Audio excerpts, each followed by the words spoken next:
Well, as Kieran McKenna said, they're coming up, they're fresh to the Premier League. They don't have that recent experience of being in the top flight. And so they're different in that sense. But Southampton are so far adrift at the bottom. Is it one of either Ipswich or Leicester who are better placed to make an immediate return? I don't know. You don't know the ins and outs and what's going to happen this summer, which players they're going to sell and which players they're going to buy. And I'm sure a number of the players, all the clubs that are relegated will have clauses. Also, you have situations at Leicester, for Vardy, some of the older players, what do you do with them? So I think all the different challenges. I agree with what he said there about, obviously, they did have back-to-back promotions. And maybe it all came a little bit quick, but obviously he done fantastically well. But yeah, I think they all have different challenges. But I think there's no reason why the three teams who go down, like we saw in the last few years, can't be in a position to be in the mix, obviously, to come back up. We've seen that previously. But it's obviously a lot of work to be done in the summer. And that, again, we go back to that same word all the time. That recruitment, players, the championship. We'll obviously have to look at the wages situation. Yeah, but they did spend a lot of money. Oh, they did. 148 million in the summer and January. He's playing it down there. I understand what he means by sort of the experience. I get that side of it. But I thought Ipswich were doing a lot better. Earlier in the season, look, energetic, some good quality players, getting the lap. Because just on loan from Napoli, Leif Davies was running down the wing. But it just... I think the bit that catches us all out with the teams who come up, we know it's going to be struggle. I had it with Sunderland, but I think it's the lack of wins, all these. And the same last year, Sheffield United, I think, conceded over 100 goals. You look at Southampton, the points total, you're thinking, surely you could compete a little bit more, be harder to beat. But all of them have found it so difficult to get some sort of foothold or to compete week in, week out. They've had the odd good day, of course, some of them. You look at their wins and the defeats, and it's obviously the goals for and against. Seems such a big gap that they've just found it all a bit too much. The managers mentioned there, obviously the physicality, the speed, the quality, the Premiership.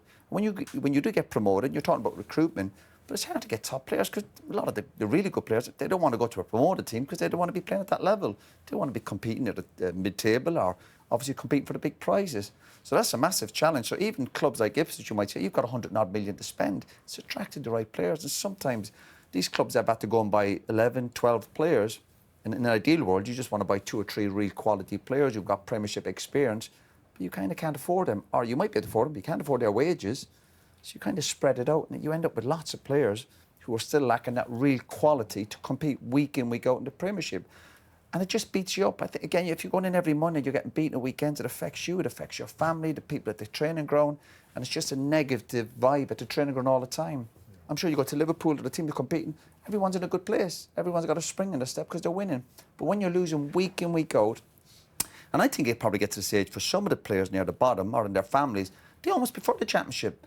They prefer every weekend going out on the back of a victory. If you're losing every week, it affects the whole family. You suffer for it. I even think supporters, right? Yeah. I sometimes think, you know, we talk about those yo-yo clubs, and you know, Southampton have been in that situation last few years, and like as a supporter going there week in, week out, you're just not seeing your team win a game, and you go to the Championship and you win it every week. Everyone's in a good mood, aren't they? You know, it's just like it's a big problem in the game now. This sort of gap between the teams coming up and the Premier League teams, and I think one of the biggest problems is, I think in the past, I think clubs are that well run now in terms of directors of football. And in the past, you'd always have almost like a basket case in the Premier League where they do something mad in the transfer market and they'd be a stable Premier League club, and before you know it, they'd be fighting relegation. I don't think we see that as much now because teams are established in the Premier League and they've got, you know, great facilities. Year after year, they're getting that 100 million. The players that they're bringing in, you know, the squads that they've got. And you actually look at the Premier League and you see the 3 promoted teams, you're thinking, whose place are they going to take? Yeah. You know, who's going to drop down? And it's not 40 points. Well, it never really was, but we're talking 30 points now. West Ham are 4th bottom of the league. You look at some of their attacks. There's no chance they'd ever go... Yeah, West Ham and even Wolves a few months ago.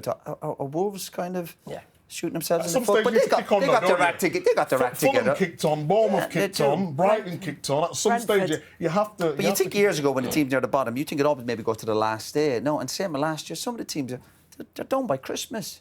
They're done by Christmas, and that's not good for anybody. I like McKenna. I think of course, good coach. I think he's a very good coach. He's just been a lot of good coaches have been relegated and they bounced back. And I'm going back to Brian Clough, the great manager. We got relegated with Brian Clough. Eddie Howe went down with Bournemouth. You were one of them, weren't you? That went down. Yeah, no, great absolutely. Coach. Yeah. Oh, sorry.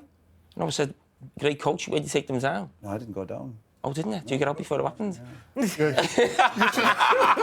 your Stats are wrong there, Jamie. On that step up from the Championship to the Premier League, I heard a striker once who hadn't played in the Premier League talk about making the step up and said it was like walking into a game of air hockey and the puck was just flying around and it was difficult to kind of get his head around it. I was just changing the subject. I'll see you in the car park. Let's take a look at what's coming up.